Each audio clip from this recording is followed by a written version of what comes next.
Yeah, we're here. What's up? Yeah, we're here. Episode 7. It's not that many episodes, bro. I should be trying to think of how many episodes it is yet. Like, we ain't there yet. We ain't like at 125 or nothing. We had 7. Oh, man, oh, man, oh, man, oh, man.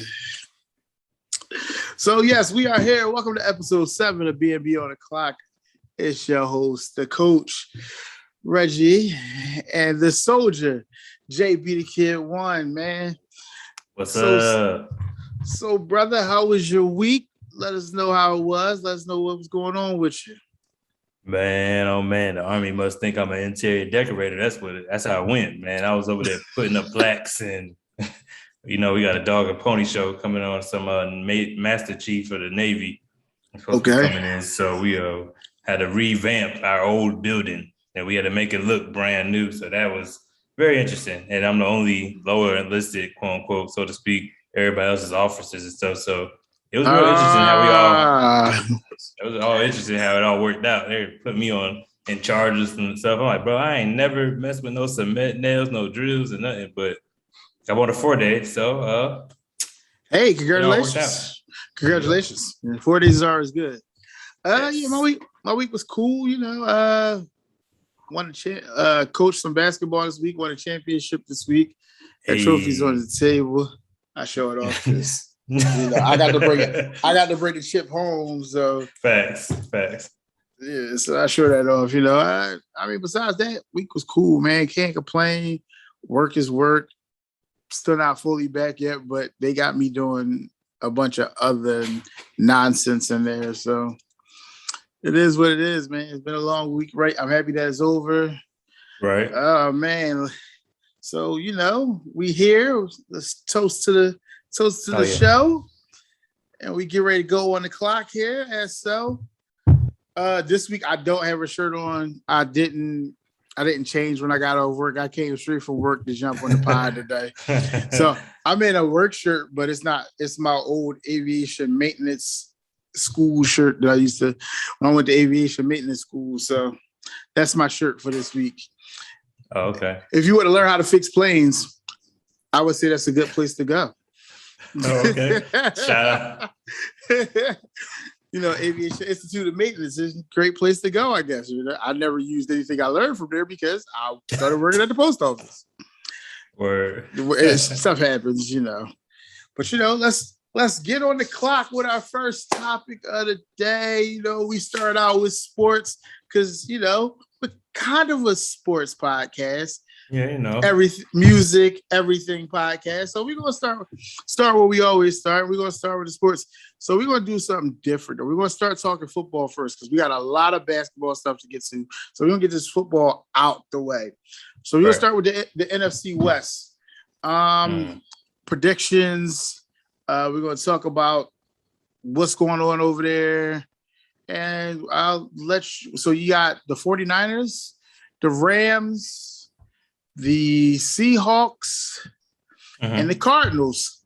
4 solid teams. That's probably one of the better teams in football, one of the better divisions in football.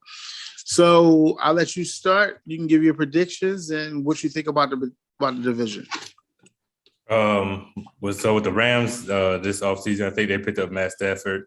Yep. So for me personally, I want to see how that's going to play out because Matt Stafford, I don't feel like he's washed yet. He still got that crazy cannon up an arm. So yeah, the Cardinals, that's who I think.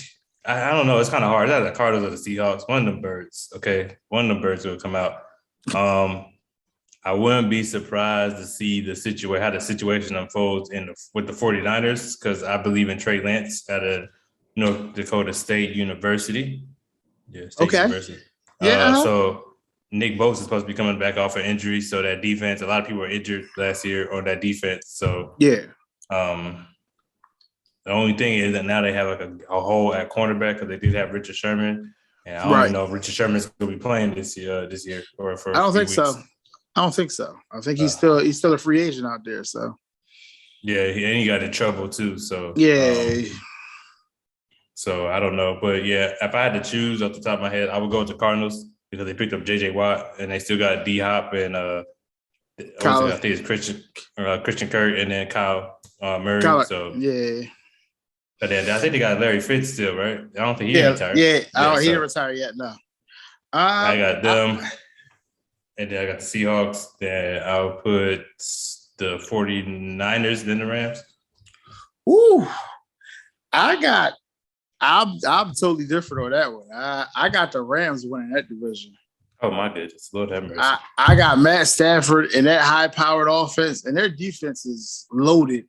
You know, you got Aaron Donald, who's been defensive player of the year for the last couple of years, and you got Jalen Ramsey on the outside. They're kind of stacked over there, man, on their defense. No, their defense is solid. For me, it's just like I need to see what they're gonna do on offense. That's always been my thing. Like, but going on Matt Stafford. Stafford is an upgrade. You gotta remember, was it 2 or 3 years ago? They were in the Super Bowl with Jared Goff. Yeah, Jared Goff to me is solid. To me personally. So, and I think Matt Stafford's an upgrade from Goff. So, for me, I'm about to say first throwing the ball downfield. Yeah, arm talent wise, he's a major upgrade. I think this arm strength. I don't know because like you said, Jared Goff went to the Super Bowl, but then again, the offensive coordinator for the Rams that year was elite. That Super Bowl run, like their offense was crazy that year, and then they had a healthy Todd Gurley too. Yeah, so that's another. So like that was another thing. So that's why I said that offense is kind of shaky because if that's the case, Matt Stafford is going to be doing the same thing he did with the Lions, basically just throwing it up, no run game. But we'll see. Yeah, but I still like the Rams. I like the Rams, and then I like Seattle. I think Russell can get them to the playoffs. I think they'll be a wild card team in the playoffs. I think the Cardinals, as much as I like them, I still think they're young, and I don't know what their running game is going to look like, to be honest. I think they got David Johnson. No, I forget who they got at running back. But I'm not sold on them, and I'm not sold on them defensively. Like J.J. Watt he's good, but I'm not sold on J.J. Watt as much as I used to be. He can't stay healthy. Yeah, no, don't get it wrong. Yeah, that part. But go ahead. No, go ahead. I'll say something afterwards. But and the Niners, I believe Trey Lance will be playing by week 5, or week 6. So I just don't have them in the mix yet. I think their defense is going to be stout because everybody will be back who was injured. I think their defense is going to be real stout, but I still think the Rams will take that. Like I said, I think this is probably one of the most competitive divisions in football. So I like the Rams. I'll take the Rams on that. What were you about to say about J.J. Watt in Arizona? So no, the reason why just the fact that it's J.J. Watt. I mean, like you said, I feel like it's an upgrade. Their defense is solid. I feel like it still has some holes. It's not like I think they brought back Hassan Riddick. I'm not sure. I want to say Hassan Riddick was on the Cardinals. I'm not sure. I could be wrong speaking, but I just know the defense is solid. And then as far as run game, you got Kyle Murray. End of discussion. Okay, it would help to have a running back, but Kyle Murray can do his thing or whatever, as long as you have somebody that's a threat.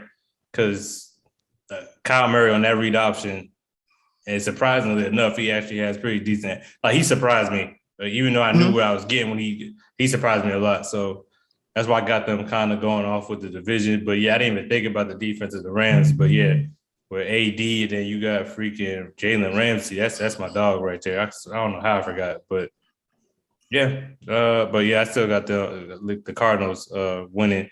But I wouldn't sleep on Russ though. Like Russell Wilson is always one of the people that he might get off to a slow start, but their offensive line is looking good this year. DK Metcalf should still be going up. You know what I'm saying? So they got that one running back, Chris Carson, doing like I don't know, like that division to me is always like rolling the dice with, because usually like a lot of divisions you like this is the team ain't got really a sort of solid all around team like it's. But yeah, we'll see what though, man. It's gonna be a good division though. I like that division a lot. Yeah, we'll see. We'll see. I like I said, that's one of the toughest divisions to actually predict is that one. It's gonna be good it's pretty good quarterback play all throughout. Everybody has a very solid defense. So we'll see. Moving right along on the clock because we got a lot of basketball to get to. Let's start with the summer league. So It came out last night. Jalen Green is done for the rest of the summer league, even after 2 solid games to start the summer league. Yeah, no doubt. Looking like he should have probably been the number 1 pick. Even he said he felt like he should have been the number 1 pick, and he's gonna play with that chip on his shoulder for the rest of his career. Yeah, I mean, Cade Cunningham looked good. He looked nothing spectacular. I mean, Jalen Green just looks different. Like, he looks different. So I'll say the difference between the two, in my opinion, is I feel like Jalen Green has that confidence already, where Cade Cunningham knew he was, you know what I'm saying? Like, it's that chip on the shoulder. And then, like, if you remember, Jalen Green came out and said, like, way before, he was like, if I didn't go to the G League, I would have been a number 1 overall pick. Like, he came out and said that. So yeah, he did. So he's always had that chip on his shoulder. Chip on his shoulder. Man. Got it. Yeah, so, but nah, man. Look, Jalen Green is obviously the star. There's a lot of, like, interesting pieces. I'm pretty sure they're not gonna get a lot of playing time, but it's a lot of pickups I've seen. It's just been good basketball all around. But my story, I'm biased, man. I need Jello to get a contract.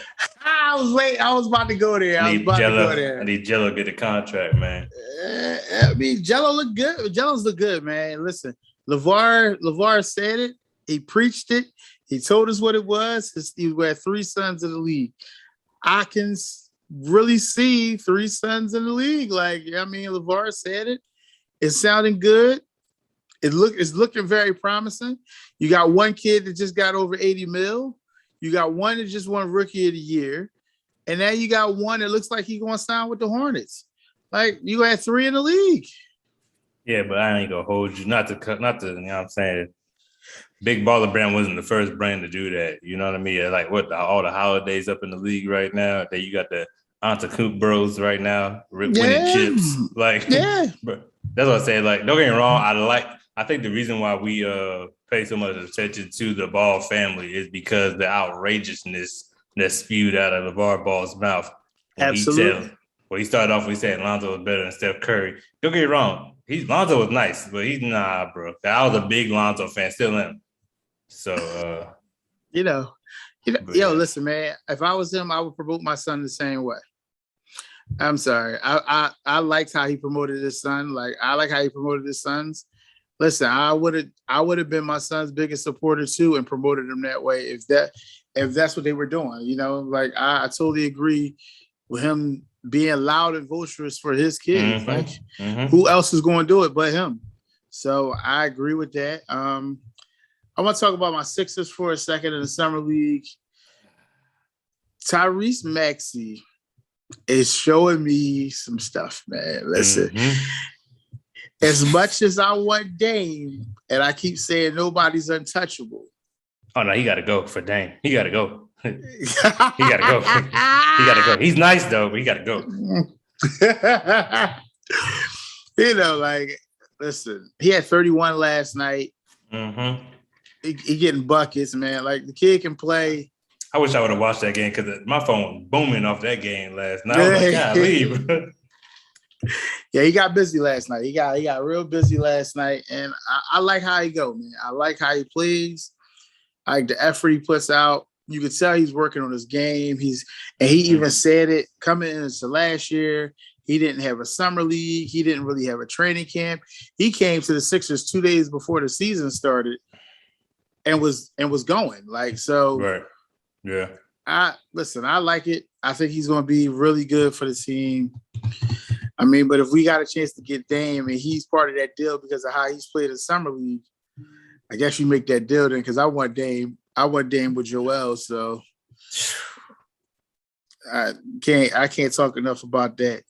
So since we're talking Sixers, we might as well talk about the 6'10" point guard / I don't know what you want to call him, but the guy who's out in California working out.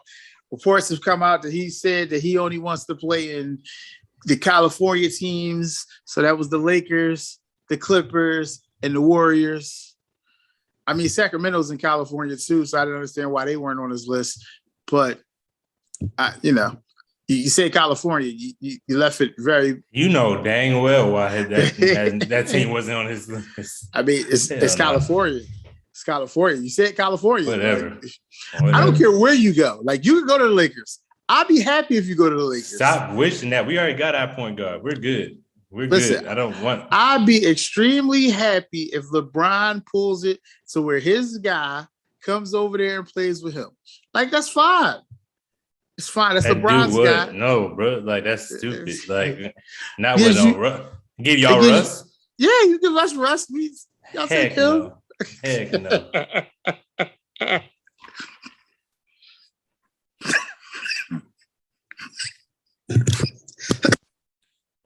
Yeah. Mm-hmm.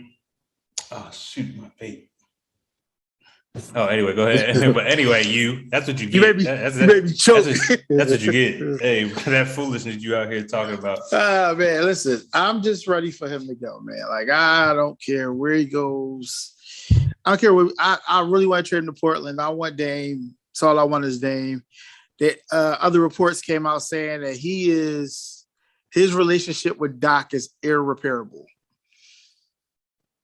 Doc's going to be the Sixers coach for however long. So, then there's the reports that he also said that he could possibly sit out the start of the season if he's not dealt. Listen, he can do all that. I don't care if he sits out. And I'm being real. I'm going to be honest. Because you're not going to come back here with a jump shot. You're not going to come back here with an offensive game. So I can kill it. Like, you shooting jump shots with Rondo. I like Rajon Rondo. I think Rajon's pretty good. But he ain't got no jump shot. He shoots more than Ben does. But you're in the gym shooting with somebody who doesn't have a jump shot. I can see you in the gym. I can see you in the gym shooting with Steph Curry. I can see you shooting with Clay. I can see if you was in there working out with guys who actually got jump shots. I'd be fine. I'd be like, you know what? At least you're putting the effort out. You're around people who do something that you don't do. They're showing you how to do something that you don't do. You know, they're trying to advance your game to where you do something that you don't do. But right. Rondo? I mean, y'all similar, except for Rondo will shoot the ball when he's open. Playoff Rondo, baby. You know, Rondo will shoot the ball. You know, listen. I love me some Rondo now. Rondo all right with me. Like, he's a good player. I don't know. You got anything else you want to say about Ben Simmons? Because I could. No, I just want him to go ahead and go to the freaking Warriors, man. You don't want to go to the Lakers? Why not, man? Why are you so against him coming to the Lakers? Because we already got our team. We don't need Ben Simmons on the team right now. We got our teams already. You don't trade for Russ and then go try to get Ben Simmons. Nah. If we wanted Ben Simmons, LeBron would have had Ben Simmons. That's a fact. So that's my point. See that? If LeBron wanted him. See, that's one of our points. Why don't you want your guy? That's not his guy. He just goes to he works at the same agency. How's that his guy? Oh my God, Daddy ain't his guy. He just would go to the same agency side. Come on, man. How's that his guy though? They just have the same agent. What? That's what we gonna do. That's what we gonna do in this show. He just had the same agent. Like, he just had the same agent. All right, man. So you think? Hold on. So you said you want all clutch guys. You want all clutch guys on the same team, right? Ain't that the way it is right now? No. AD a clutch guy? Didn't Brian forces? Wait. Hold on. Let's talk about it. I'm ready. I'm ready for this. AD a clutch guy? He is. Did Brian not force them to go get AD? Oh, there we go. So what do you mean by force? What do you mean by force? Because I would tell you this. If AD says he wants to go to the Lakers, who are we not to go be like, hey, we need to go get AD? And then he sits out because he wants to get traded to the Lakers. You don't think Brian played a part in that? You don't think Brian played a part in that? You don't think him and Brian in workout sessions didn't have that conversation to play a part in that? Oh my God! Tampering. I forgot. We talking tampering. We can't talk tampering. No, because everybody. You know what? No, listen, because I love how everybody favorite player is KD. You don't feel like KD been recruiting Kyrie since he was on the Boston Celtics? Dude, they openly said they were recruiting each other. They openly said that. They didn't hide that. They openly said that. But if LeBron does, so you just made my point though. If LeBron does his tampering. That. I didn't say that. LeBron does his tampering. I was saying you would say it's tampering, so I couldn't say that. I'm not saying it's tampering. I'm about to say if you want to play with your boy, if you want to play with your boy, go ahead by all means. Yeah, Like, hey, no, I was saying that you were saying that because I was saying that LeBron wanted him. So I was saying that you were saying that LeBron it was came tampering. out. Remember, he was like, I think it was that interview. Yeah. And he was like, yeah, he said, who wouldn't want to play with AD? And they try to get him with tampering or whatever. Right. That's so what they I'm had saying. to keep everything under wraps. But it's like, my thing is, if you're a basketball fan and didn't know what was about to happen, I feel like you're stupid. It's like at this point, like I feel like you're stupid. AD said he wants to go to the Lakers. Then he sits out. David Griffin, who was LeBron's GM, becomes the GM of the Pelicans at the time. You don't know what's about to happen right now? Like, I already knew it was about to happen. That's why I said what I said. I was like, bro, that was crazy. So while we talking about the Lakers, let's stay on the Lakers topic. We talk about the Lakers. Since we here, let's talk about it. Let's do Bron, Russ, AD, Melo, THTC, whatever his name is. Who else is on this goddamn team now? Shit, like Dwight Howard, Marc Gasol. Yeah. Like this sound like the damn geriatric roster. Oh. I just wanted to do it so I can see your face. I just want to say it so I can see your face. He does. What's your question, Reggie? You gonna say you lied to me? Had that same energy when the season start. I just want to. I'm gonna refresh your memory in a little bit. But, what's your question? You know, me, Brian, and Melo on almost the same age. Like they're only a year younger than me, so I just want to point that out. That's crazy. Okay. I'm just messing with you, man. Go ahead, man. It's all good. Talk about your team, man. Talk about your team. Gloat about your team. Go ahead. Gloat about your all-star team. For the people that are like Reggie and feel like the Lakers are geriatric, that are old, they washed, they passed their prime. I said it was washed. I'm about to say, look, Melo he's past his prime. I don't think he's past his prime. Who, Melo? I don't think Melo's past his prime. Melo is... What? Go ahead. I don't think Melo's past his prime. He's not New York Nick Melo. That's gone. He's not a scoring champ no more. Okay? That's over. It's a wrap. He's a solid player. I say he's a bum, but he's not in his prime no more. That's sorry. It's a wrap. Footwork crazy. I feel like his footwork is what keeps him in the game for real. Because that footwork is like Kobe-like almost. I love it. Anyway, Dwight Howard is no longer a defensive player of the year candidate no more. Okay? He's not. However, Reggie's GOAT, so to speak, had an old team in 1998. Real old. We can look it up. I didn't bring it with me. I just know the average of the team is up there for everybody to see. He just wants to go back. The average of the team was about, 32.1 to be exact. All right, Shannon. Jesus Christ. No. This is fact. This You and shit. Like, what does this have to do? What does MJ in Chicago 98 have to do with these old geriatric dudes? Because everybody after the last dance was like, yo, this team was crazy. Like the way they went out, it was a good team. They learned how to gel together. I feel like the issue, we haven't seen it, honestly. We haven't seen it since what? Gary Payton and you know what I'm trying to say, Gary Payton and Karl Malone and Shaq and Kobe and that old. I'm about to say that old team. I'm about to say Shaq wasn't old, but Karl Malone and Gary Payton were old. Old team that choked too. They were old and they choked. Okay. Kobe and Shaq beef. That's what messed that up for real. However you want, whatever story you want to narrate, please do. It's it's out there, bro. Like whatever story you would like. Because Kobe came home and whooped up on the Sixers. Let's not do that. We're not talking about the Sixers right now. We're talking about the Lakers and this old team that you are so proud about right now. Let's go. Let's talk about it. All right. So my other thing is that I'm gonna start calling them old because I see that this is what you wanted to go there. I wasn't really trying to call them, but I was joking at first, but now they're old. Nah, but it's not like they're old. But every time everybody says LeBron is old, he's proving everybody wrong. That's been a fact. Somebody that man spends $10 million. He spends $10 million on his body. So it's not as like obsolete to call him old. So now he's a cyborg. He's a cyborg. Right. So like my thing with Melo, we don't ask him to do anything. Like Melo, we're not asking you to go be New York Melo. Hey, we need you catch, shoot, boom, play your role.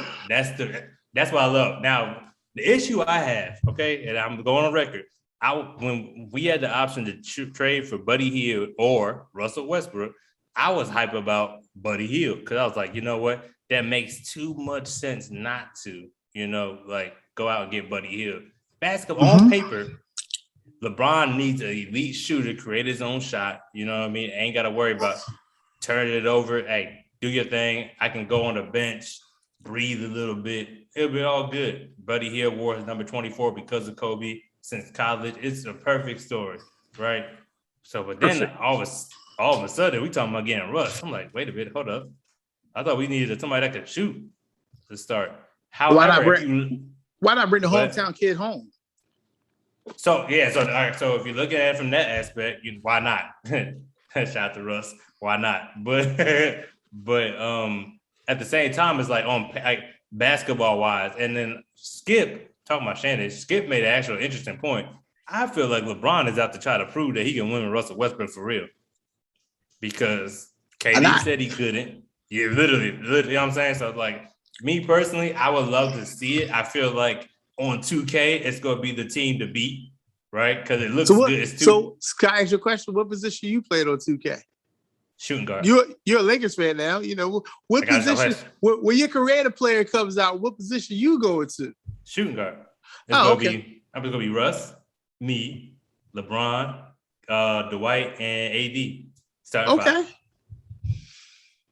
Yeah, Russ gonna have to fight over the ball though, but you know what I'm saying? I'm bringing the ball up. Forget what they talking about, but yeah. Okay. But yeah, I just honestly, everybody says like, is it gonna work?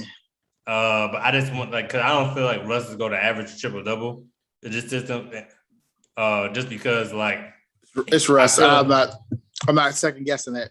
So I feel like because he needs a chip, like this is the team, like everybody trying to go out and get a chip on their last ride, kind of, especially Melo. So I feel like everybody's ego is going to be kind of put on halt or whatever to try to get this chip. I would hope, anyway, this is my hope, that, you know what I'm saying, Melo goes out. I mean, Russell Westbrook goes out and does his thing or whatever, you know what I'm saying? So we'll see. We'll see. Oh, boy. Okay. So I think that they'll make the Western Conference Finals. I don't know if they'll make the finals, but I think it's Western Conference Finals. I don't know who they're playing against yet. I can't. The West is stacked, but the West is always stacked. So I'm not saying I'm just not going to regurgitate Phoenix and be like, oh, they're automatically going back to the Western Conference Finals. They got lucky to an extent. I mean, the Clippers are the Clippers. We don't know what they're going to be. Kawhi did re-sign today, 4 years. So, we'll see. Kawhi signed his 4-year extension today. Yeah, but he injured, so we don't even know when he coming back for real. Right. And then you still got Steph, Clay. Hey, look. I told you that's my team right now. I can't wait, boy. Wiseman, they are Golden State. And they playing with a chip on their shoulder. Yeah, I can't wait. Everybody think they done, and they already got that attitude like it ain't even over yet. So the West is going to be the West. I want to talk about my man dropping the bag. This is when betting on yourself goes wrong. Dennis Schroeder, man, $84 million. You dropped the bag, sir. You ended up with barely $6 million in a 1-year deal when you thought you was worth 100 or something. My man, 84 was on the table. You supposed to take that and run with it. You supposed to take your 84. The crazy part is the Lakers offering them. That's the crazy part. I was like, you just say this 84 million because we wouldn't have been able to do the move we did this. Because there's no getting Russ. There's none of that stuff. And he take that 84. I'm about to say, unless we smart enough to trade, you know what I'm saying, Russ for Schroeder or whatever, you know what I'm saying? But even still, it's like, like even the smaller deals, you know what I'm saying? All the people that we got like on them exceptions or whatever, we wouldn't be able to do that. But at the same time, it's like you said, Dennis, really, you had one good year and then you thought you was LeBron, bro? Like you on the same level as this guy? No. Listen, he thought he was. Listen, I just want to say this: you wasn't Lonzo Ball money, dog. Like you couldn't even get 84 outside the organization. At least Lonzo got 84 from Chicago. Facts. You couldn't even get 84. They told him to. They said he might want to come back to play for Germany, bro. And right. They're like, I was like, oh man. You know what I'm saying? So last thing on this sports topic for the day, we want to get off here fast. We're gonna talk about my man IT Isaiah Thomas and these buckets he out here getting. Listen, I know it's not NBA competition because I've been seeing a lot of people going back and forth about is it really 81 points is 81 points. I don't give a fuck where you're scoring it at. I don't care. 81 is 81, bro. I don't care if you're scoring against NBA competition. I don't care if you're scoring against rec league, summer league. Listen, you put up 81, you fill in the hole, bro. Yeah, it might not prove that you should be back in the league, but it means you can still go get a bucket. To me, that's I'm about to say, I disagree with you on the point that doesn't mean you should be back in the league. You drop 81 points regardless. That's why I'm so mad about Jay Crossover. You know what I'm saying? Jamal Crawford should be in the league. He constantly drops 50, 60 points. That means he still has something left in the tank. Same thing I would say with Isaiah Thomas. Like you said, 81, it's like what? We playing against him for real. You know what I'm saying? Right. Whatever at the same time, but at the same time, though, it's like 80. The way you getting it for me, like I think his height for me, like he's my height. Oh, yeah. No doubt. So, like, you know what I'm saying? Everybody on the court down there taller than him. So you go and drop an 81 like that. Like, it's like, hey, he could come out and get you, even if it's like a couple buckets, like in the NBA, he could still, shoot that thing or whatever, So, but shout out to Isaiah Thomas, though. He did it in the Kobe's, 81 in the Kobe's, and he was a Kobe fan. Like, it was all everything that kind of added up. Like, it was real nice. It was a real nice basketball guys were shining on him. Yeah, man. I hope he does play in the league. It was a rumor that the Lakers were looking at signing him. I don't want him. I want Avery badly, personally. But it's another bucket. Y'all can't take a bucket off the bench. Y'all need a bucket off the bench. Bro, we good. We need defense, bro. Like, we got too much offense. Like, bro, we can shoot. Yeah, listen. You only got to outscore a team by 1 to win a game, man. You ain't listen. Reggie, you don't believe that deep down your soul. You play defense. Yeah, shut up. I don't want to hear that. Lock it up. Lock it up first or whatever. Listen, man. I've heard that from coaches before. You only got to outscore a team by 1 to win a game. That's all you need. And if you need a bucket, you go get a bucket. You go get a bucket getter. Oh, okay. That's what I was told. Not my philosophy. It's just a philosophy I was told. I'm about to say, okay, whatever. Yeah. Oh, shoot. So we gonna move right along on this clock. Man, we're gonna talk some music today. We haven't talked music that much on here. Let's get it. So we're gonna talk music today. We're gonna talk 90s hip-hop. Hip-hop and R&B to 2000s, 2010s. That whole era to hip hop and R&B. We're gonna talk that. We're gonna talk what a lot of people call the golden era, the 90s. They call that the golden era of music, where you had guys debuting like Jay-Z, Big, Tupac, DMX, rest in peace. Like some of the heavy Nas, you had the heavy hitters, what do you call it? And then in the 2000s, in the 2010s, you had guys like Drake, Kanye, Wayne, that was their era. So, I'm gonna let the younger fella here take the floor first. Yeah, you the younger fella, sir. Don't look around like you ain't younger. You the younger fella. I'm gonna let you take the floor first, the soldier. You state your case to the fans on who you think is the better graphic. So look, okay, boom, here it is. Okay.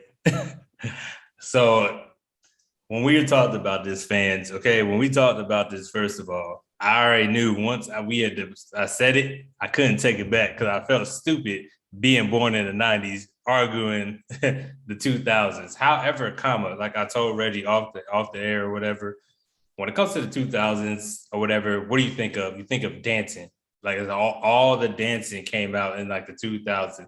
I'm about to turn 30 in a few weeks. So when I was in middle school, elementary school, high school, it was always a dance that was coming out. You know what I'm saying? So all my favorite artists, it's funny because like I would say my favorite, but I grew up listening to DMX, right? I grew up listening to Biggie. I'm thinking, man, shoot. Hey, bro, real quick. Hey, not trying to be funny. Oh, not my tripping. I use Easy E. Sheesh, I don't know why I could not think of that real quick. Hey, like legit, I was having a blank, but like little like rappers like that, you know what I'm saying? Like, so rappers in the 90s, I was listening to Tupac. It was funny. I was telling Reggie off air, like our house is so like everything East Coast or whatever. I didn't listen to the West Coast at all. So like it was like if we did listen to Doggy Style, you know what I'm saying, or we listened to like an old Tupac joint, How Do You Want It, or something like there was something corny like that. It wasn't until it got older, so I was like, oh snap, like Tupac actually went hard. Like, but as a kid, I was deprived because everybody was so pro Biggie. Like when it comes to the Biggie playlist, man, look, I'm riding with Diddy in them, okay? Like, I just want to point out you haven't said nothing about 2000. I'm getting there. So as I said about the 2000s, everybody know I'm probably the biggest Wayne fan or whatever.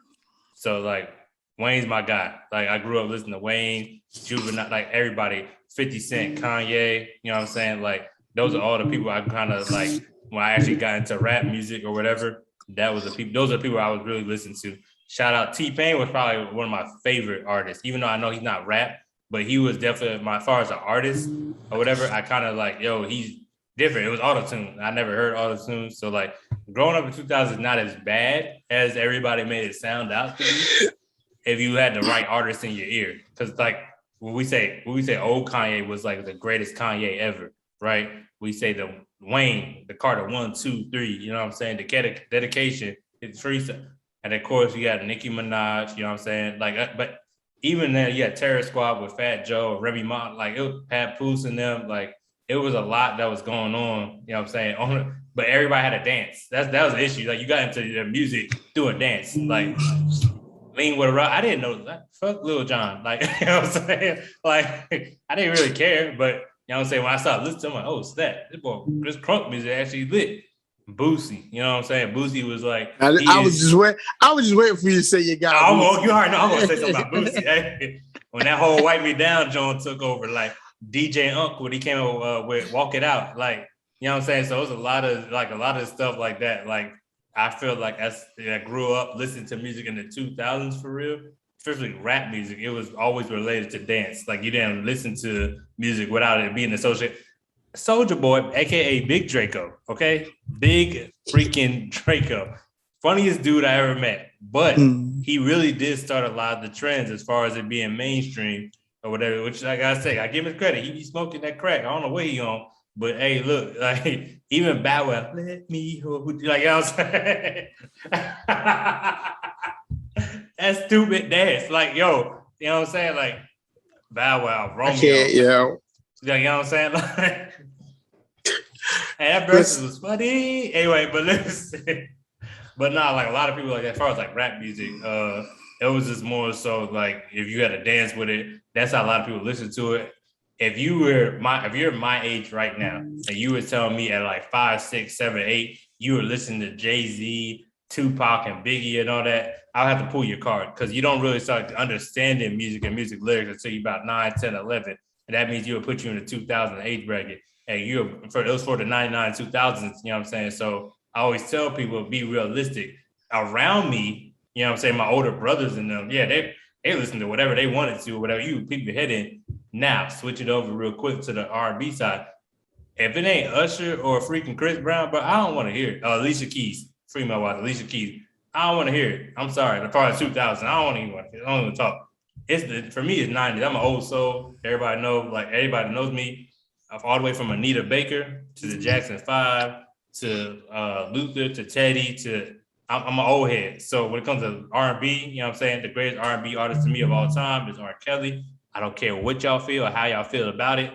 But like, so for me, old school, like I listen to Big Gerald Levert, Little Gerald Levert. Like I listen to every, you know. Trying to get us canceled already. Oh man. Listen, it's 90s hip hop for me. It's 90s hip hop, it's 90s R&B. It's just 90s. golden era, man. Like, listen, I agree. I'm a Jay-Z fan. I'm a Big fan. I'm a Pac fan. So where is that for me? Now, don't get me wrong. Right. There are artists from 2000 that I like. Like, I'm a big Kanye fan, which I'm still waiting on the album. Kanye's killing me. I'm a Drake fan. I like Drake. I know you can't. Yeah. I know you can't like both, as people say, but I like both. I don't care. Both who? I mean, Drake and Kanye? Yeah, you can't like both. They on separate. They beefing, so you can't like both. You only can like one. You like one or the other. It's like being a Biggie or a Tupac fan. You only can like one or the other. But I like both. Again, I just like music. I'm a music person, so I like music. Yes. So, West Coast rap, Snoop is God. Like Snoop is the dog father. He is West Coast rap. Like Too Short, E40. Those dudes are great.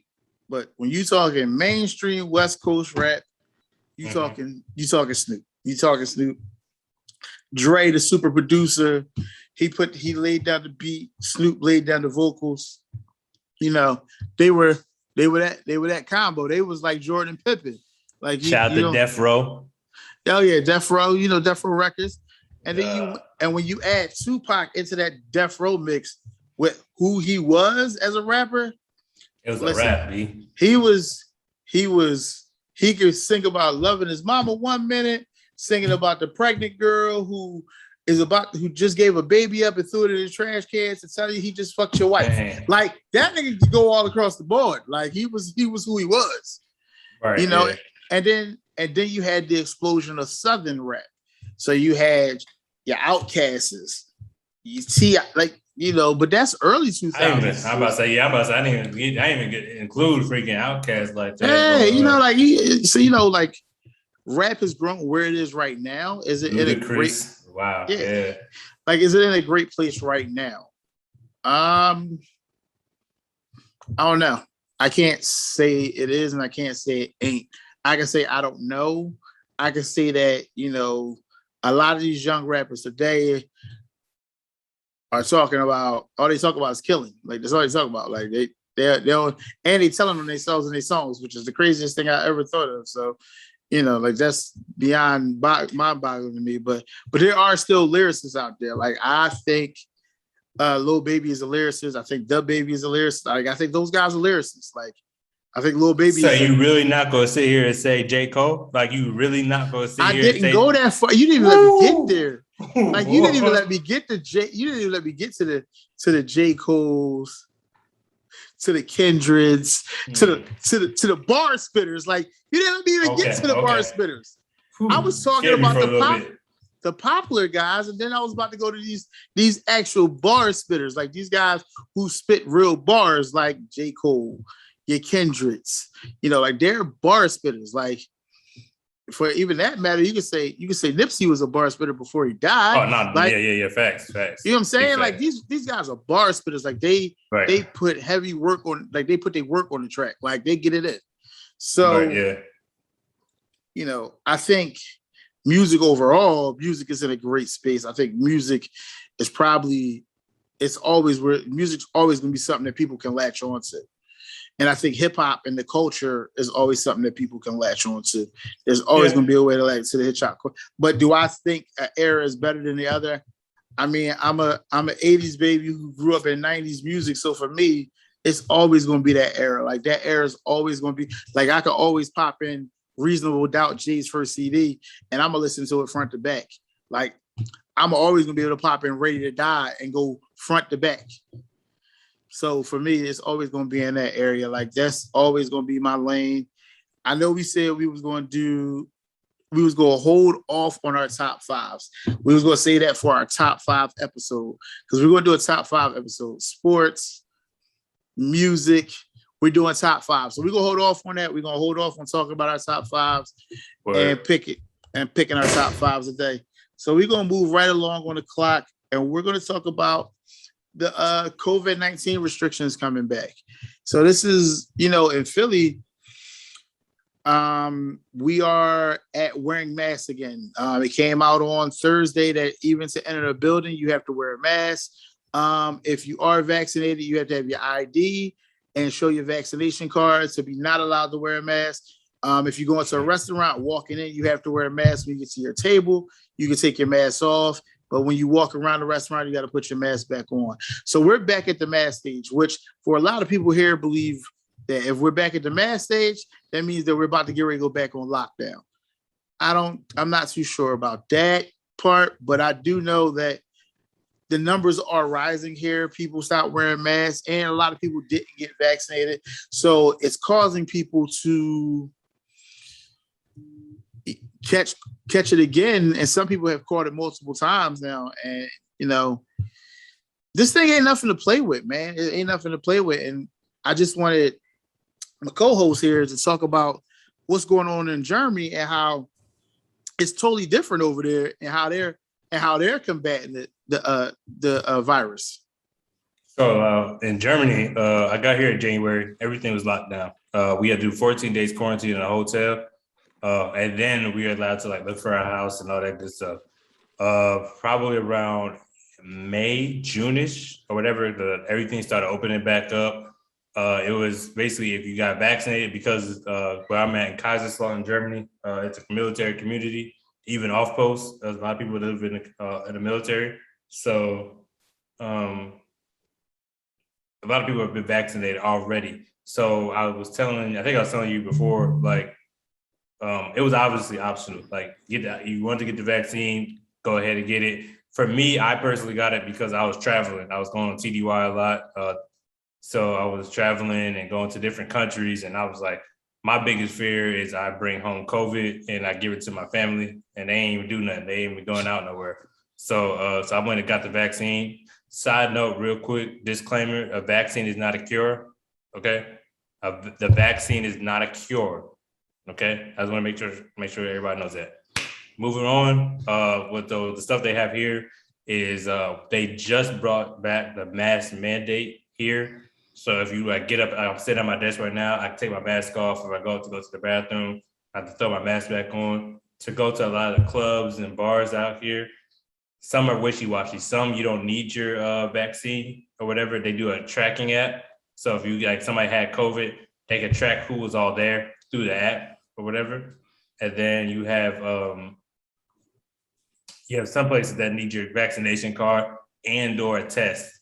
So tests used to be free out here. You can go to a little test booth. They swab your nose real quick. You get your results in 15 minutes or whatever. Then you take that. You can go anywhere in Germany. But now they're making people pay for tests now. They have the rapid test, they call them. So you could go to the little pharmacy, get your little rapid test and do it yourself or whatever, do a COVID test. So okay. But Germany's more stricter when it comes to stuff like that. They really enforce the law. If we do go on the shutdown again, it will be legit. This will be my office. I'll be sitting here teleworking like I did a couple months ago. So got you. Europe as itself is definitely a whole lot more stricter than the States. I will say that they don't play no games. They say curfew. Your ass better be at home. They do not play. It's real out here. But yeah. Yeah. Cool. So I will say I did get vaccinated back in March. I had a number of different reasons why I did it. I mean, one, I coach high school sports. So for me, in my mind, it was to be around everyone, you should get vaccinated. That was my thought process. Two, I had the virus in July of last year. Yeah, June, the end of June, early July of last year. So I knew what it felt like to get sick from it, be down for 14 days, be locked in a room, and you couldn't leave out. You couldn't do nothing. Hey, side note, this is real quick, the caveat on that one, when y'all got it on my side, I said for the family aspect, I want to say y'all were the first ones to get it in our family. Right. So for us, for me, it never hit home. I heard everybody and their mama was getting it, so it didn't really hit home. So I remember I called just to check up on the family. Yeah. Was good. And then they were like, yeah, hey, Tasha and Reggie got COVID. I said, what the hell? And I was like, for me, I think that's when it made it a little bit more serious. So just to go to show, COVID is not real until it hits your family. Yeah. So it's not real until it honestly hits your family. So that's when I was like, I remember texting y'all immediately. I was like, what the heck? Right. Y'all give them some food? What's going on? Y'all, they Yeah. good? So Like, are they gonna die? Like, they feel like so. right. It was, So I think it was different though. Like, like I had no sense of taste, no sense of smell for about 5 days. I was achy for about 7 of those days. And then stuff slowly started coming back. Like I got my sense of smell back first because everything I smelled when I first got it smelled like sweat. Like, musty sweat. Like that's what it smelled like the whole time. And then I couldn't taste nothing. And then like I want to say, like I kept eating though because I was like, my taste is going to come back. So like the crazy part was like me and my wife both had it and she couldn't taste, so she stopped eating. So we would order food and she would order like, let's say like a soup or like a salad or something. I'm still ordering my normal. I need a cheeseburger. I need some fries. I need my normal stuff. I'm eating it, but I can't taste it. So then when my taste buds finally kicked back in, it was like, oh, all right, that's cool. And then, my body stopped aching as much. And then, I slowly got back to being myself. And by the last day, like by day 14, it was like, oh, all right, cool. I'm back. I feel good. I can move around. I can go outside, get some air, all that good stuff. So it was definitely a different time. Like it definitely was a different time. Right. But I definitely highly recommend people getting the vaccine, but that's your choice. Like you can make your own choice about that. Do your research, look it up. Like I got the Pfizer because that's what I wanted to get. I felt like that was the one to get for me. I definitely think people should definitely look into it. Again, it's not a cure. It's a vaccine. It's like getting a flu shot. It doesn't cure it. It just helps your body fight it. That's it. Helps your body fight it better. So that's it. I definitely recommend that. I recommend people go get tested for it. I mean, I just got tested 2 weeks ago for it, to go to a basketball game, to walk in the game. We got rapid tested right there. So you found your results out right at that moment. I came back negative. So I was able to go into the event. So, we have to find, and from what all things I'm reading and understanding, this Delta variant is very serious. It's not something to play with. So if you could get this vaccine and try to help your body fight it as much as it can, that would be a plus for you. I mean, again, that's your call. If you get it and you didn't get the vaccine and you're able to move freely and normal and you just got the positive result, that's a great thing. But you don't want to get sick and then be like, damn, I should have got the vaccine to help my body. And now you're in a bad situation. So I just say, look into it. And if you want to get it, definitely get it. I mean, I recommend it, but I can't tell anybody to do something they don't want to do. And shout out to the military, because guess what? It's mandatory. September 15th, buddy. Yeah, y'all get that shot. Y'all get that shot. Yeah. Y'all thought y'all had a choice. I don't know why y'all thought that Uncle Sam was going to let y'all choose if y'all get a vaccine of all things. A shot, they're going to really let you choose if you want to get a shot or not.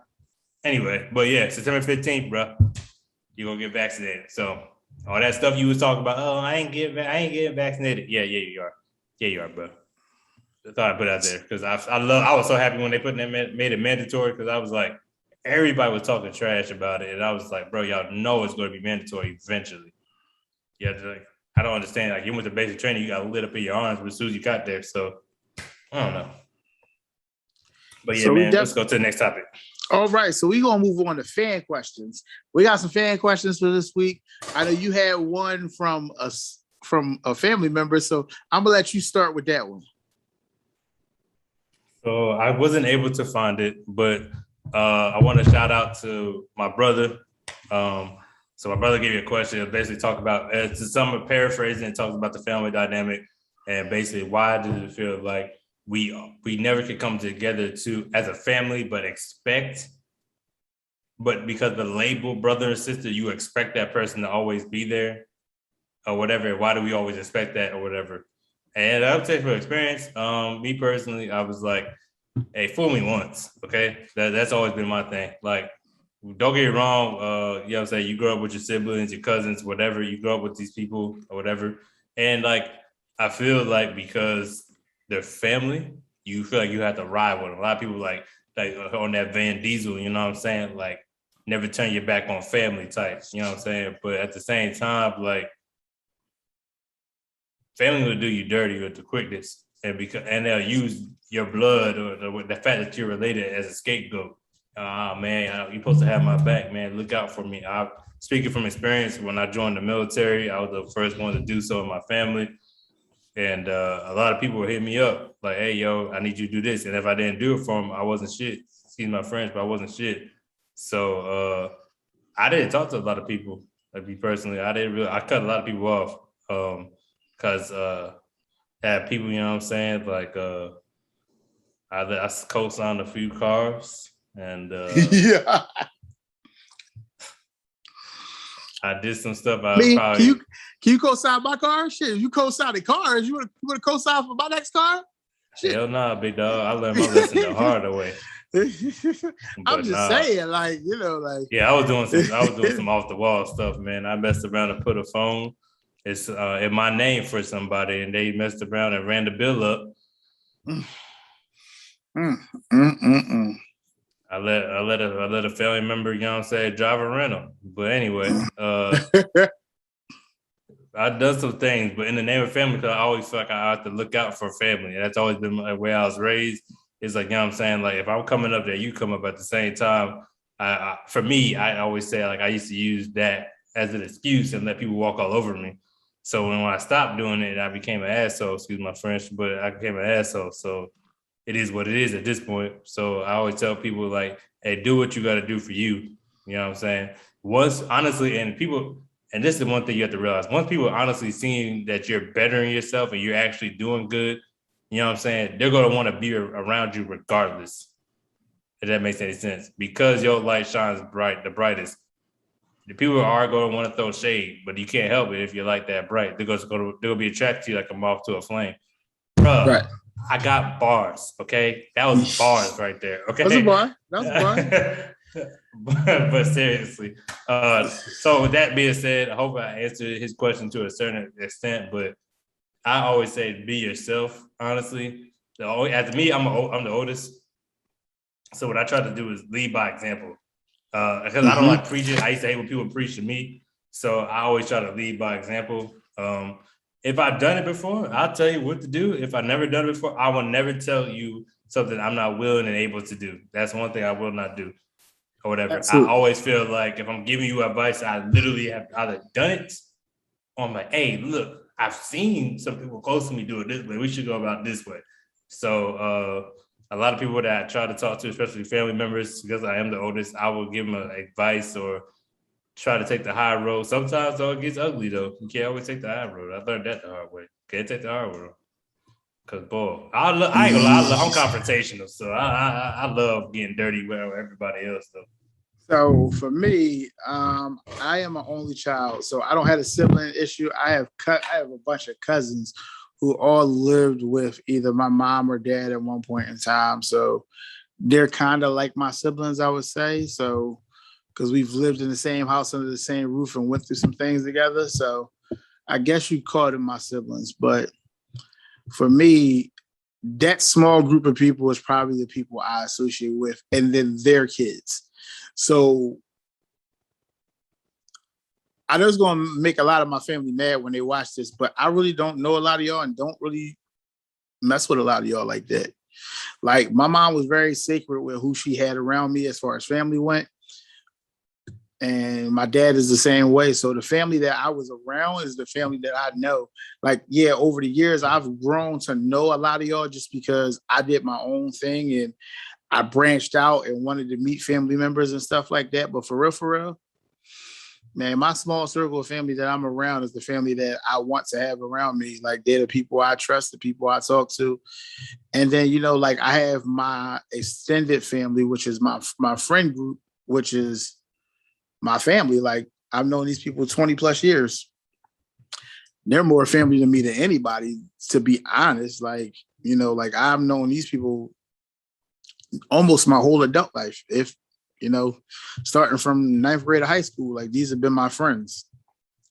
Like, we meet up, we counsel each other, we talk, all that good stuff. So I don't really understand the sibling dynamic thing. That's not my. I don't have no experience in that, so I can't talk about that. Like, I don't know nothing about it. Like, I watch what you go through with your siblings. I watch what my wife goes through with her siblings.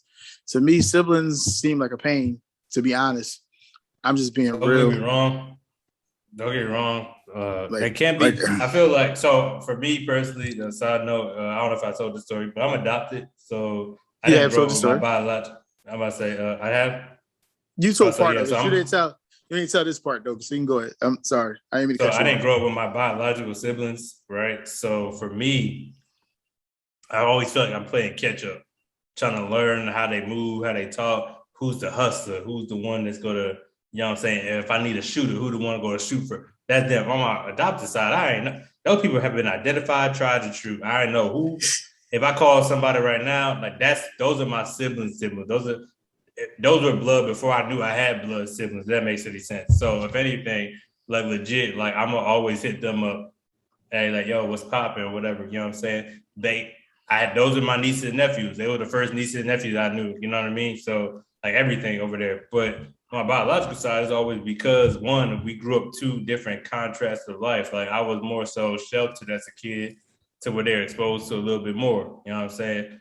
But at the same time, I was like, if it came to who's street smart, who's not, I'm not saying that I'm freaking Al Capone out here, but hey, look, y'all need to watch Sesame Street or somebody's Street a few more times, dog, because wow. Could it be some stuff you just like, and it's, for me, it's always a learning. I say more so I'm dumbfounded because if I talk to this side, it's like because we all share the same belief and we grew up the same way, it's not really like a buffer.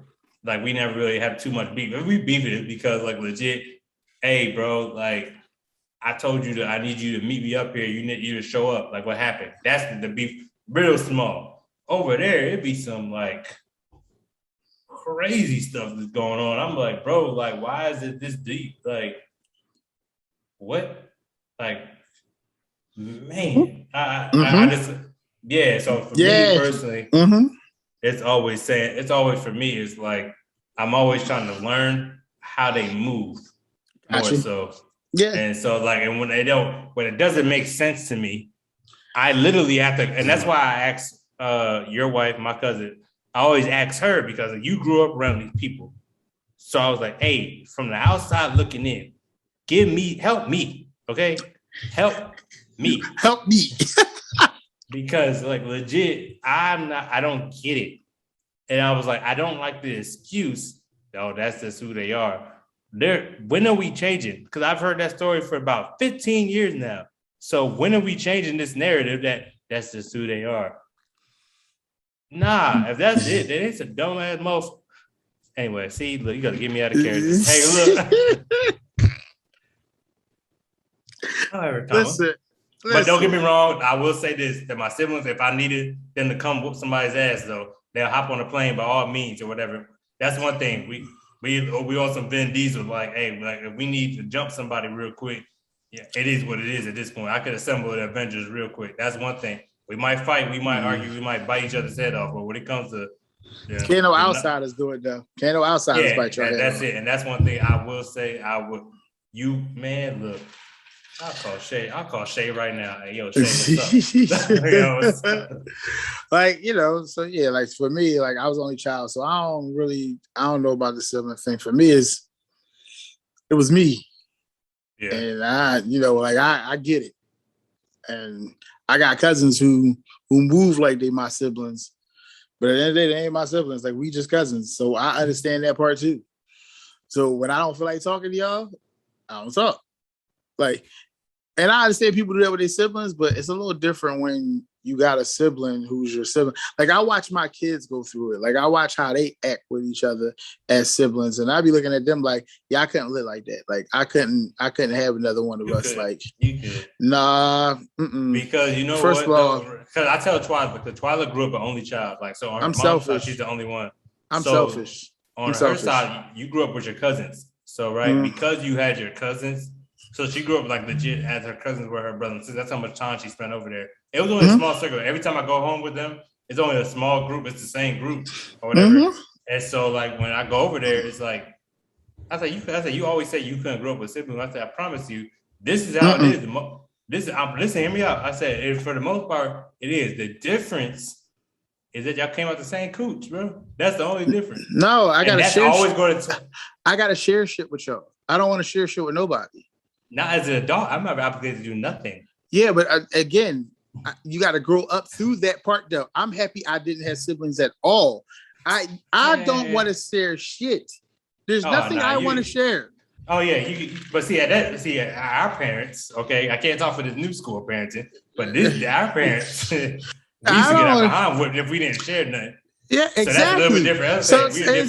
So that's exactly my point because I want my kids' ass without sharing. So shit, I understand. I didn't want to share. Like I didn't want to share as a child. Like no, like I get why my kids are the way they are. Like because they all have a piece of my personality. So I understand. I understand that they don't want to share with each other. They don't like being around each other all the time. Yeah, I get all that because that's me. Like I don't get me wrong. I'm a people person. I'll talk to anybody. Even if it's a stranger on the street who I don't know, but if they walk up and speak, we can hold a conversation and we can chop it up. I might look at them funny afterwards, like, why did you talk to me? Boy, you took the words right out of my mouth. Because you do this look. Boy, you do this look. Yeah, like I do that. But I'm also a people person, so I understand people go a couple, but I also get that look like after they finish talking, like, why they come talk to me though? Like out of all the people standing out here, why me? Why they pick me out the circle? But I've been told that I make people feel like I've known them their whole lives. I don't know. That's what I got told too. So I don't know how, but I'll be sitting there like you. I mean, especially when I'm at a new spot that I never met anybody. I just legit, I was still there. Me and Brell, somebody took a picture of me and Brell making the same face at a party one time. I thought it was hilarious. I was like, bro, we're definitely related. Because I'm on one side of the room and he's on the other, and we were just scoping the joint out. And I was making the same face. Mm-hmm. Yeah. Y'all definitely are related. Yeah, y'all two definitely are related. Yeah, hands down. So light-skinned twin, dog, bro. Yeah, real shit. He is. So we have another fan question. It's from my man, Coach Davian Abrams. That's my bro, my god brother. Man, we've known each other since we was like 5 years old. Dog, this is one of my guys. So he's got two questions actually, but the first question is, if you ask your wife to go to the mall with you to buy yourself something, are you obligated to buy her something? No. See, I would say no too, but then I also would end up buying my wife something. I'm about to say no, but I'm answering the question. Am I obligated? No. I'm not obligated, no, but I probably will. No. But if I probably will, I'm about to say no. Me, I said like, so what's going to happen is you're going to walk into the wrong store, right? And I'll be like, you know what? I'm not even going through this because I don't feel like arguing in the store right now. Like, absolutely. Yep, that's exactly how I go. That's if I can get my wife to go to the mall. I got to be able to get my wife to go to the mall first. She doesn't like malls, so I got to get her to go to the mall, and that's something totally different. So if I can get her to go in the mall, then I probably will end up buying her something just because one, I got her to go to something she doesn't like to do. So I feel like I got to reward her for going to that sounded like some real fucking kid shit right there. And oh man, that sounded bad. It sounded so bad when I said it. Oh man. I'm about to say for me, because my wife is currently a stay-at-home mom. So anytime she does get the chance to go out, she's the opposite. She's like a kid in the candy store. Mm-hmm. So when she goes out, like, you know what I'm saying? It's like, for me, I'm going to say for me, when I go grocery shopping, I'm in, I'm out, usually. But I know, like, if I don't know, if I want to make a list, I just go through every aisle, grab something out of each aisle, check out. That's me. I'm done with grocery shopping. If I got a list, I'll go down, get myself off my list, boom. Twyla will go for some reason and end up with stuff that wasn't even on the list. But we needed it. Mm-hmm. But it'd be like, yo, like, that's not what I came here for. 5 hours here. I'm like, bro, come on. That's not what I came here for. Golly, you stick to the plan. Like, that's my thing. So, like, Twyla is like, she's like, hey, I'm going to buy you something at the mall. I'm like, all right, let's go. And next thing you know, like, we in Victoria, don't tell nobody. I'm just like, bro, like, what the heck? Like, why am I in here? Mm-hmm. I'm supposed to be in Foot Locker right now. So that's my thing. Yeah. All right. So question number 2. This is a funny question, but it's a good question. If your wife says you can get a massage with a happy ending. Do you do it, or do you think she's fucking around trying to trap you? Man, it depends on how she said it. How she said it. Setup game is on a beat, and I'm cool. I don't need it. I got all the happy endings I need from her. I'm all right. I'm keeping it a beat. I'm about to say, for me personally, I wouldn't do it because even if I did it, I'll feel guilty anyway. That's just me. Even if it was like, even if she did give me a pass, she's like, hey, go out, do you, no questions asked, whatever. I would feel guilty. Yeah, personally. Yeah, I'm feeling guilty. Charlie wanted to set me up. All she gotta do is take me to a club, get my ass drunk, and see if I'm gonna go to the girl. So you can see the girl with the fat ass. Wait, pause. You said get you drunk, and that just took me back to a whole story. The night we all went out and got you drunk, and you fucking fell asleep in the backseat of my car. It felt like a long ass trip home, bro. But I told y'all my thing. I would drink. I was good until the moment I got on that back seat, bro. I was like, I'm comfortable back here, man. That took me back to that. That took me back to the night when you said that. That was funny though. Like that was hilarious. Oh man. I'll stay at 10. As long as I'm standing up and I'm moving around, I'm good. The moment it's time to go night, bro, it's a wrap. Yeah, so to answer my bro question, that's a no for me, sir. That's a track waiting to happen in my eyes. But I'll be guilty. I feel guilty also. That's a negative, sir. That's a negative for me. We got a third question, but this person said they would like to stay anonymous. All right, stay anonymous then. Anonymous. Right. Yeah, like this is I don't know why they want to stay anonymous. It's just our show. But okay. Whatever you say, Captain. They said the question is, what do you do when you feel like your spouse is not respecting what you're saying? Oh, this is deep. Not really. So I don't know. Not really? Okay. No. Right. And I say like it also depends on the level of what you say about respect. They give you something as far as like, hey, like I want the living room to look a certain way, right? And she's like, no, I want it this way, and they do it their way. It's not respecting you, right? Or if you like, hey, I don't really feel comfortable when we go out or whatever, you dress as if you still single and I'm dressed up, you know what I'm saying, whatever, and they still do it anyway. So it's different levels when we talk about respect. Even though I feel like respect, it should be like all the way down, doesn't matter, whatever, but depends on what the situation was, right? So for me personally, in my relationship, one, I always say like me and Charlie always see eye to eye. It's very rare that we like have when we have argument, it's over something huge. Like it had to be something real big. So like for us to have like I felt like my house. Like that's why I use that to them, but she's like decorating something. And I'm like, nah. My thing is like, bro, I'm like, if you already had a plan, why'd you ask me? Like that's my thing. So I always tell people like, if she's not respecting you as your challenge, like your manhood, I feel like it's like one of them things like, hey, tell her how you feel. If she still doesn't respect you, hey, you might want to, I want to say come out the wrong way. I don't believe in therapists. I believe in venting. And I believe in like a third party that's not going to pick a side, right? Instead, not a therapist, but like somebody's not going to pick a side and let y'all talk out y'all issues without, you know what I'm saying? Like, yeah, somebody just listen to like y'all both venting, but it's a mediator. That's what it is, a mediator in the room. So if it needs to get to that level, but just, hey, have one of them open conversations, you know what I'm saying? Like, hey, sometimes a good argument, hey, let it go, let it all out. As long as you don't hit below the belt, hey, do your thing. I don't really have anything. People are like, oh, you shouldn't argue. I'm human. I'm human. So I'm gonna argue. Especially respectfully. Respectfully, right? So I like that.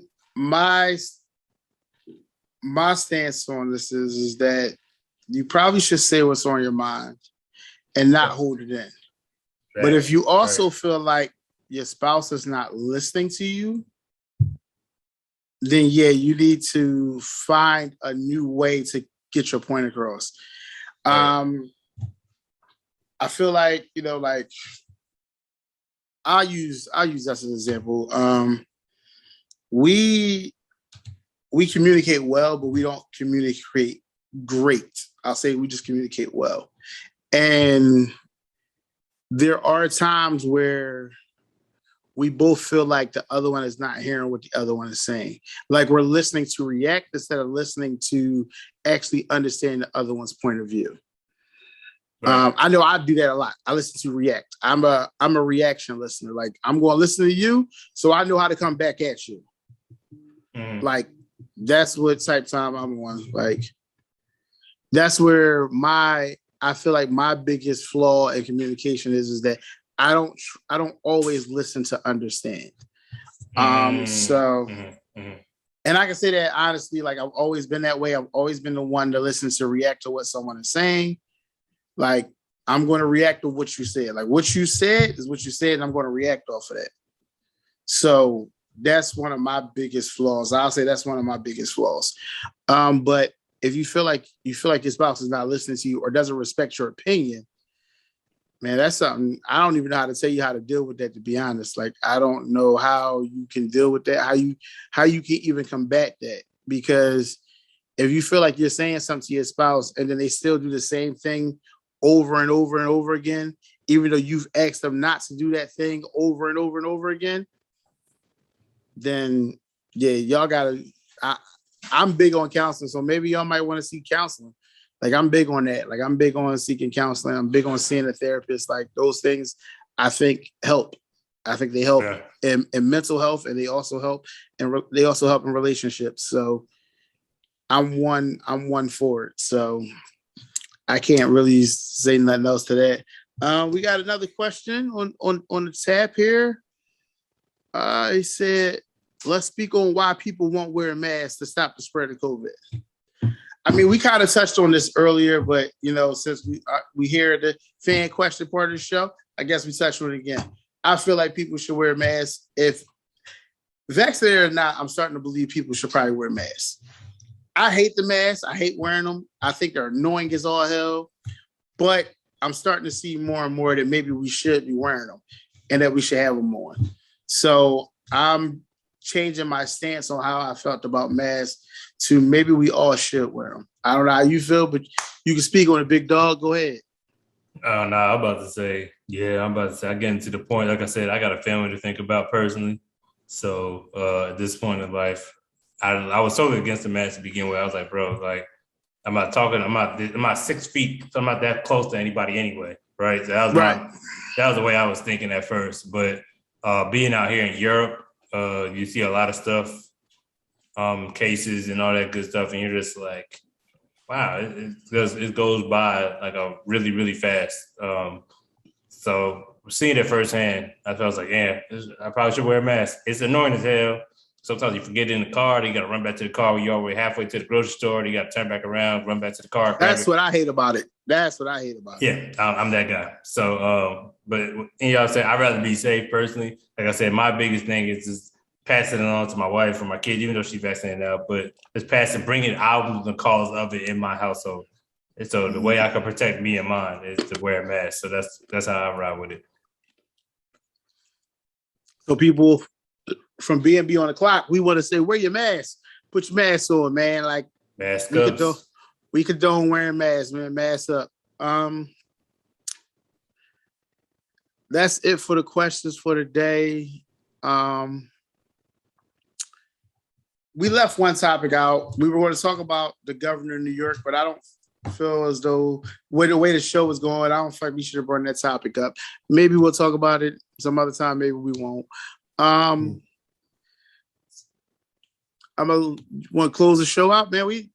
It's been a short show, but it was a good one still. It was good to me. I like this, but man, I appreciate everybody. You know what I'm saying, the listening, watching. Our views and stuff has definitely been going up. I feel like every about 5 to 10 minutes, I get a new like on the Facebook page. But in all seriousness, follow us on everything. Follow us on everything. We on Spotify. Sorry, as my dad is. Spotify. We on Anchor. We on Apple. We on YouTube. Man, I feel like I'm missing one. Google Podcasts. Breaker. Google Podcasts. Yeah. So like, hey, look. You know what I'm saying? We got all the links on our pages, man. So keep on supporting. We're going to try to do our best to put out good content. And if you have an idea, reach out. Like, don't get me wrong. Like, we have some crazy production meetings. Them bad boys is funny as hell when we plan this stuff. But if you guys want to talk about something, please let us know. Because we want to give y'all, we want to be, in essence, y'all voice. Like, you know what I'm saying? Like, hey, like these fan questions are perfect topics. Let's talk about this. Let's expound on this. If you want to be a guest on the show, reach out to myself or the coach and let us know, like, hey, look, I got something I want to say real quick. Hey, by all means, hey, let's turn your mic on. Let's get it popping. We're not going to judge. Just know we coming with some hard questions. Reggie got a pen and paper. He be firing. I ain't gonna lie to you. He be waiting for stuff. I tell him who's coming on, and he be ready. He got his questions already on go. So just know, like, if you come on the show, don't be scared. You know what I'm saying? We gonna bring you in this family, but boy, hey, look, just make sure you got some what they say, don't wear your feelings on your sleeve. Yeah. By the end of the show, don't wear your feelings on your sleeve because there's nothing personal, but we're gonna ask some questions to get you. I wanted to know what's going on inside y'all heads out there. But man, like I said, from the bottom of my heart, I appreciate everybody supporting, and yeah, man, keep the love going, and we'll make sure we put out more great content. That's all I got to say. Absolutely. So, you know, to touch off what he just said, you know, like if you want to come on the show, I don't care how defensive you get. Like, you can get defensive because I'm coming right for you still. Like, it is what it is. Like, if y'all watched last week's episode, y'all seen being defensive don't stop me from asking you questions or trying to get to the bottom of the root of the problem. It just is what it is. I wanted to make that perfectly clear. And yes, we want him back on the show again because we want to close that topic out as well. So we wasn't done. So I hope he watches this week so he knows, Mr. Omar, yes, I'm calling you out. Season 2, we bringing you back on, brother. Like, don't think it's over. It's not over. Sir.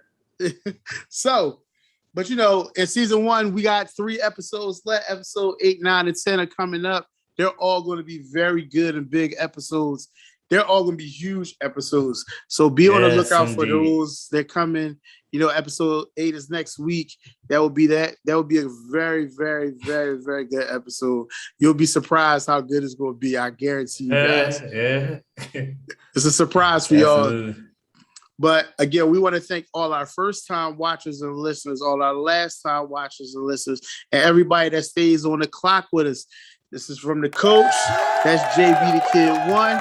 This is B&B on the clock. We clocking out. Peace out.